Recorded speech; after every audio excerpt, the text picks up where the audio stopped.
بسم اللہ الرحمن الرحیم۔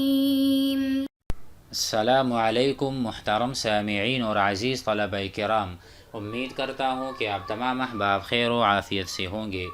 آج کا ہمارا سبق نمبر 8 ہے، جس میں ہم جس شاعر کو پڑھنے والے ہیں ان کا نام ہے ربیعۃ بن مخروم الظبی۔ وقال ربیعۃ بن مخروم الظبی۔ تو پہلے ہم ان کا تھوڑا سا تعارف بھی کر لیتے ہیں، مختصر سے یہ کہ یہ ایک شاعر ہے جو مخضرمی ہے، شاعر مخضرمی ہے۔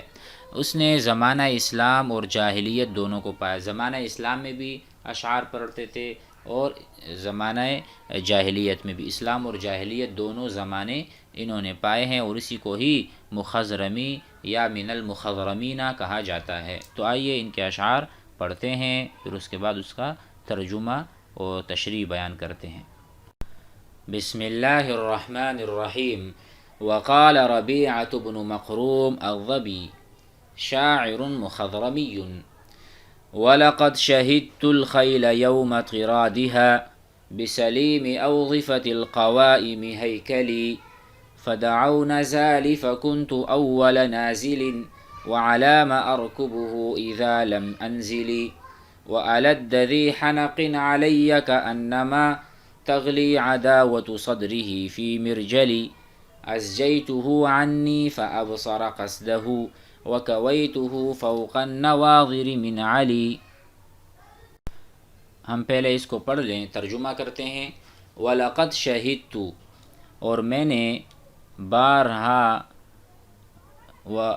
نے بارہا مقابلہ کیا ہے اور میں نے حاضری دی ہے۔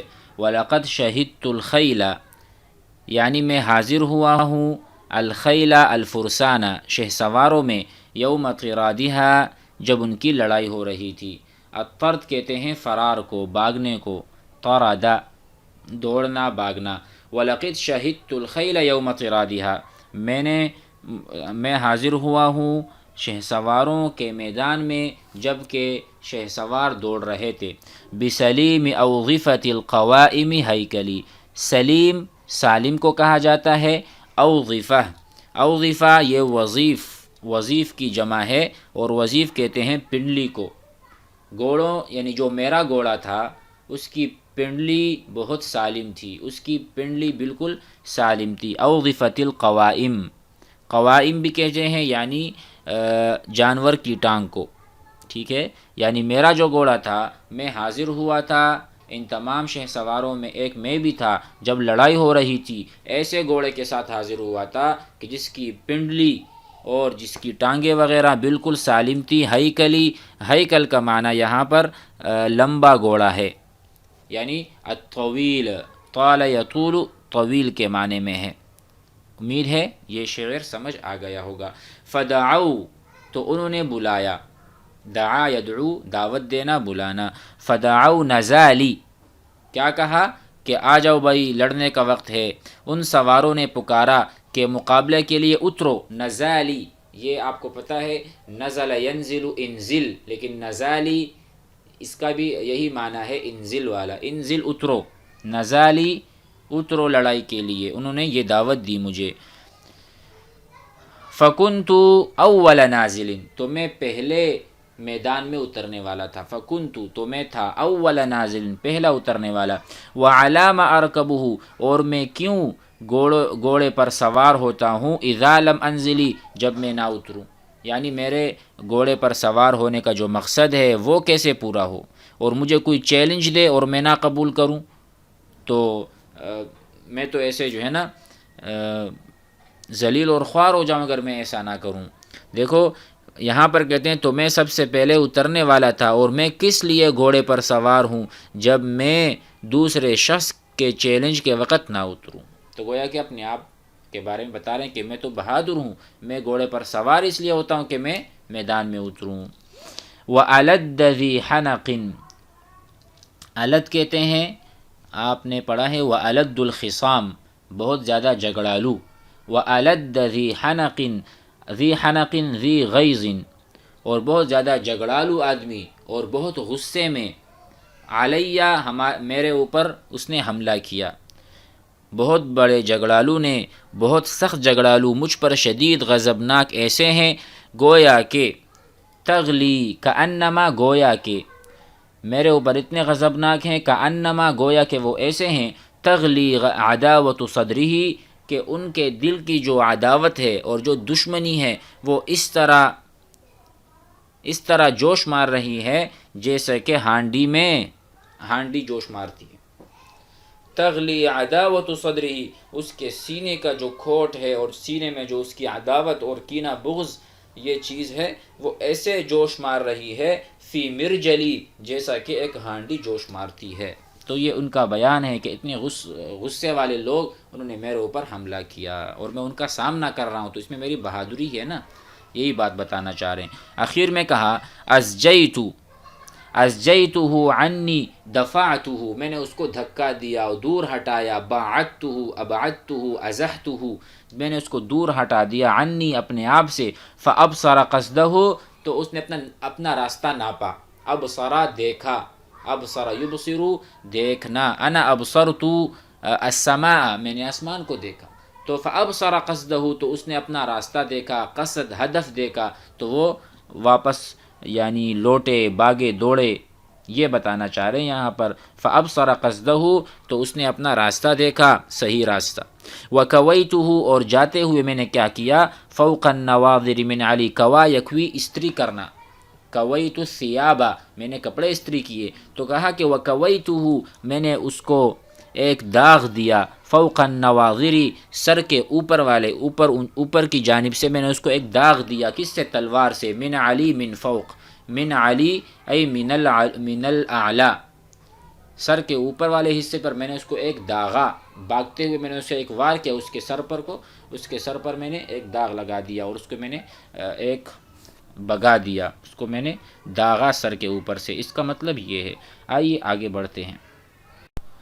وقال سعد بن ناشب سأغسل عني العار بالسيف جالبا علي قضاء الله ما كان جالبا وأذهل عن داري وأجعل هدمها لعرضي من باقي المذمة حاجبا ويصغر في عيني تلادي إذا انثنت يميني بإدراك الذي كنت طالبا فإن تهدموا بالغدر داري فإنها تراث كريم لا يبالي العواقب أخي غمرات لا يريد على الذي يهم به من مفضع الأمر صاحبا إذا هم لم تردع عزيمة همه ولم يأت ما يأتي من الأمر هائبا فيا لرزام أو يا لرزام رشحوا بي مقدما إلى الموت خواضا إليه الكتائب إذا هم ألقى بين عينيه عزمه ونكب عن ذكر العواقب جانبا ولم يستشر في رأيه غير نفسه ولم يرض إلا قائم السيف صاحبا۔ سب سے پہلے ان کا تعارف کرتے ہیں۔ سعد بن ناشب یہ تمیم سے تعلق رکھنے والے اسلامی شاعر ہیں۔ کسی آدمی کو انہوں نے قتل کیا، بلال بن ابی بردہ بن موسیٰ اشعری رضی اللہ عنہ نے قصاص کا مطالبہ کیا، تاہم جب وہ قصاص میں کامیاب نہ ہو سکے، یعنی سعد بن ناشب سے قصاص نہ لے سکے، تو بصرہ میں واقع ان کا گھر جو تھا وہ اس کو منہدم کر دیا، سعد بن ناشب کے گھر کو منہدم کر دیا۔ شاعر کو جب انہدام اور گھر کے گرنے کے یا ان کو گرانے کا پتہ چلا تو انہوں نے یہ اشعار پڑھے۔ ہم نے اشعار تو پڑھ دیے تھے، ترجمہ کرتے ہیں۔ سأغسل عن العار، سأغسل، غسل یغسل دھونا، میں دھو دوں گا، عن العار، میں بذریعہ تلوار اپنے آپ سے، عار، کون سا عار؟ انہدام بیت کے گرنے کا دور کروں گا۔ سأغسل عن العار، عار کہتے ہیں یعنی جو گھر گرا دیا ہے اور میں نے کوئی جوابی کارروائی نہیں کی، تو میں اپنے سے یہ جو عار ہے یہ میں دھو دوں گا یا ہٹا دوں گا، بالسیفی، تلوار کے ذریعے سے، جالباً علیہ، اگرچہ میرا یہ تلوار سے اپنے عار کو دھونا جالباً لے کر آئے گا، علیہ قضاء اللہ، اللہ کی تقدیر یا اللہ تعالیٰ کا جو تقدیر الہی ہے، مجھ پر جو چاہے سو وہ کھینچ لائے، لیکن میں بدلہ لے کر رہوں گا۔ ما کان جالبا، الذی کان جالباً. دوبارہ سمجھیں. سأغسل عنی العار بالسیف جالباً، میں بذریعہ تلوار اپنے آپ سے عار انہدام بیت دور کروں گا، زائل کروں گا. علی قضاء اللہ ما کان جالبا، اس حال میں کہ تقدیر الہی مجھ پر جو چاہے سو وہ کھینچ لائے، میں اس کے لیے تیار ہوں، اس کے سہنے کے لیے تیار ہوں. دوسرا شعر ہے وَأَذْهَلُ عَنْ دَارِي وَأَجْعَلُ هَدْمَهَا، اور میں اپنے گھر کو بھول جاؤں گا. اذہلو، میں اپنے گھر کے معاملے میں گھر کو بھول جاؤں گا، کیونکہ وَأَجْعَلُ هَدْمَهَا، اور گھر کا جو انہدام ہے، گھر کا جو گرنا ہے، انہوں نے گرا دیا. ہدم یہدم مانا گر جانا، منہدم ہو جانا. تو میں اس کو بھول جاؤں گا، گھر کے گرنے کو. لعرضی، اپنی جو میری عزت ہے، من باقی المذمت حاجبہ، کہتے ہیں کہ یہ گھر کا گر جانا یہ تو آسان ہے، کیونکہ میں نے جو کام کیا تھا، ان کا بندہ قتل کیا تھا، تو اس کے بدلے میں اپنے گھر کو بھول جاؤں گا. میں نے ایک بندہ قتل کیا، انہوں نے میرا گھر گرا دیا، تو بات ختم ہو گئی. تو اس کے میں اپنے لیے قابل مذمت یا ملامت نہیں سمجھوں گا. من باقی المذمت حاجبہ، یہ حاجب ہے، یہ ایک دیوار ہے، یہ ایک حائل ہے میرے بیچ اور میرے قاتل کے بیچ. گویا گھر گر گیا تو بات ختم ہو چکی.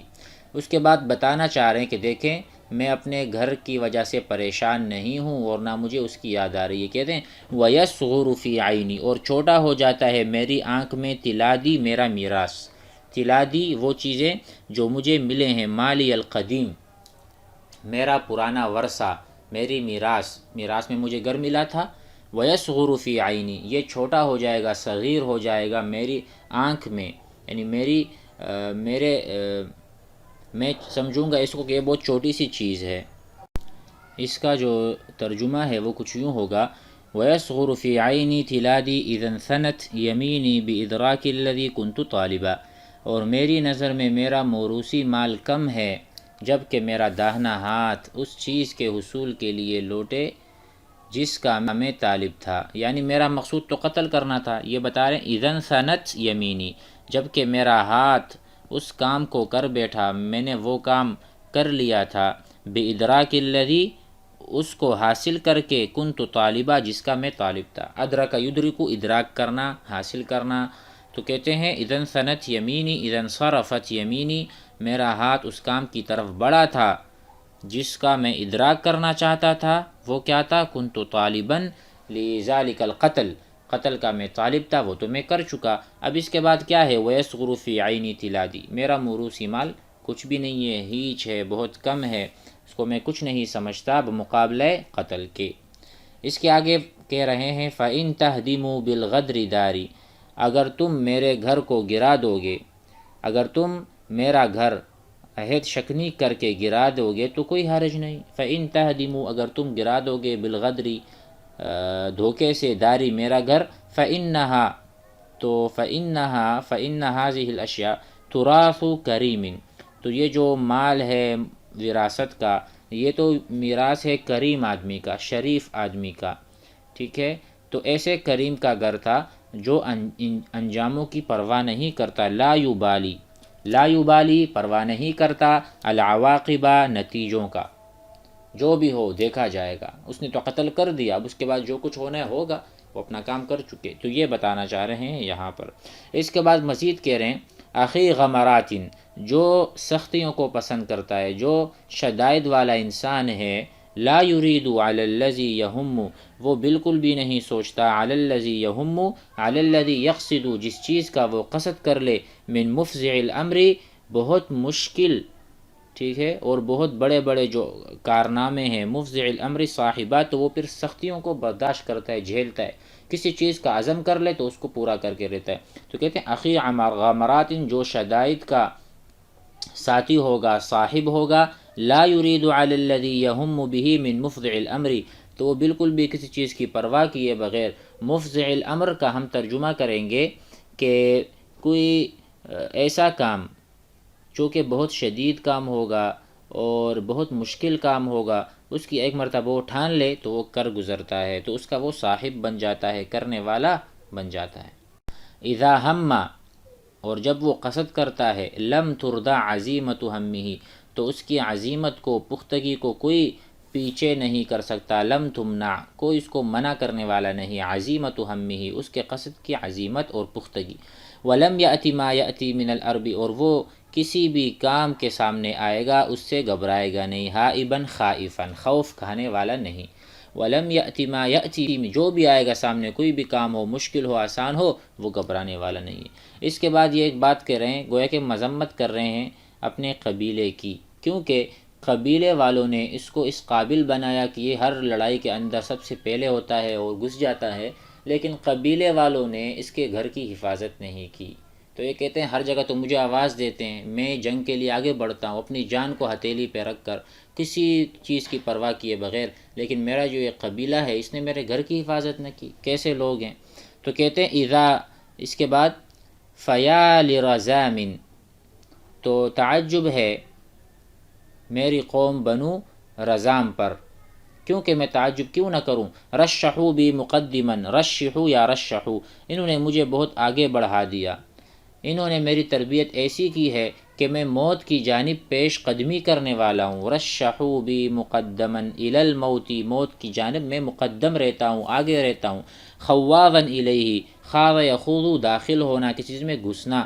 تو کہتے ہیں کہ میں بڑے بڑے دستوں کے اندر گھس جانے والا انہوں نے مجھے بنایا ہے. الکتائب، کتائب جمع کتیبہ، کتیبہ کہتے ہیں جماعت کو، لشکر کو، کتیبتن لشکر کو کہتے ہیں، معسکر وغیرہ.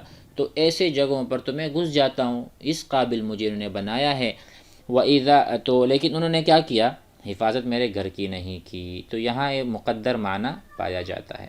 آگے کہہ رہے ہیں اذا ہم، اور جب ایسا آدمی ہمت قصد کرتا ہے، القا بین عینیہ عزمہ، تو وہ القا یلقی گرا دیتا ہے، یا القا یلقی رکھتا ہے اپنے سامنے اپنے عزم کو. اس کے نصب العین، اس کا عزم، اس کا قصد ہی ہوتا ہے، اس کے علاوہ کسی چیز کو وہ پھر نہیں دیکھتا.